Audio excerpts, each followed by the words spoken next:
Thank you, Chairman Harris, for holding the subcommittee's first hearing on the state of our environment. This hearing marks an important opportunity to plan for the future, to set the tone for the new Congress in what I hope will be a collaborative effort to ensure our long-term economic vitality and to protect human health and our natural resources. It's a matter of common sense that we must coordinate research and technological innovation to enhance air and water quality to protect the health of future generations. The 1st District of Oregon, which I represent, is a leader in this area, as it is in many fields. In fact, in June of last year, the U.S. Conference of Mayors gave Beaverton, Oregon, the Mayor's Climate Protection Award, and later that city received EPA's 2012 Leadership Award. The State of Oregon has additionally shown that it's committed to protecting human health by reducing harmful emissions, with a statewide goal of reducing greenhouse gas emissions to 10% below 1990 levels by 2020 and 75% below 1990 levels by 2050. I've read the testimony of the witnesses and their biographies, and I'm glad you've come to this committee.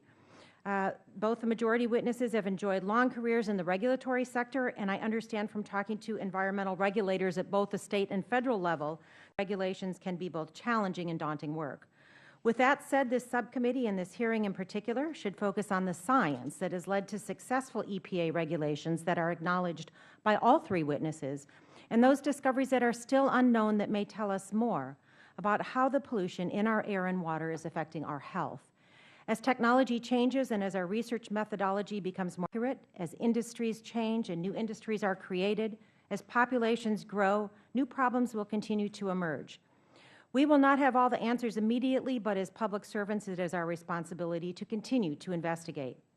More than 40 years ago, Congress passed several pieces of landmark legislation to protect our environment: the National Environmental Policy Act, the Clean Air Act, and the Clean Water Act. All of these laws passed with bipartisan support.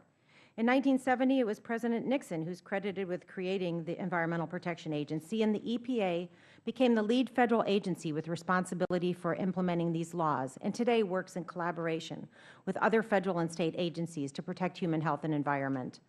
Today, we'll hear from our panelists and subcommittee members on the costs and benefits of environmental protection.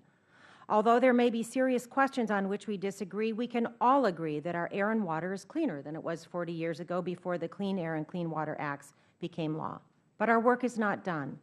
As we look ahead to future EPA actions, including the issuance of new and updated regulations, it's worth reminding ourselves of the source of such regulation and the benefit to society. In that regard, the Clean Air Act's history of protecting public health speaks for itself. In the 4 decades since it was signed, the Clean Air Act has prevented hundreds of thousands of premature deaths, not to mention saving trillions of dollars in health care costs. These benefits to the public will continue to grow. Especially in tough economic times, Americans understand the real economic impact. With fewer cases of chronic asthma attacks or bronchitis, fewer children and adults have to visit hospitals or doctors' offices. With a cost of health care widely agreed to be one of the central drivers of our nation's fiscal challenges, we as policymakers would consider this a good result. The economic impacts of climate change are among the many challenges we face in these times of budget uncertainty. One of the most important issues to address will be how these changes will draw on our resources.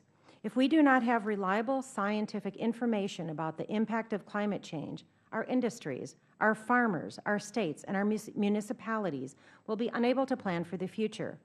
I know that all of my colleagues agree that certainty is good for business. The environmental laws that we're discussing in this hearing have hardly been the drag on the economy that some predicted when they were passed in the 60s and 70s. When Congress rewrote the Federal Water Pollution Control Act in what became the Clean Water Act, one of the biggest threats to our water quality was municipal wastewater. A bipartisan Congress took a very important step by including funding provisions for states and cities to help them build wastewater treatment facilities. And it's widely accepted among environmental experts across the country and noted by all of our witnesses that cleaning up our nation's waterways has been one of the great successes of the Clean Water Act. In fact, both majority witnesses make mention of economic growth in the face of environmental regulation in their testimony using data provided by the EPA. Over the last 20 years, while emissions of the 6 principal air pollutants were reduced by an additional 41%, the nation's gross domestic product has increased by more than 64%. Additionally, GDP has risen by more than 200% since the Clean Air Act was signed more than 40 years ago. We got not only cleaner air, but entirely new technology sectors. Investment in environmental science, research, education, and assessment efforts have been key to promulgating smart, effective regulation, and good science has been critical to protecting the environment as well as human health since the 70s. Air and water pollution continue to threaten our public and economic health, and we need strong science and research programs, both at NOAA and EPA, to help us understand the problems and respond. I'm interested in hearing how Congress and this subcommittee can best develop programs that suit the needs of our federal agencies, academic institutions, and other research and development institutions, while continuing to provide the necessary information to make informed policy decisions.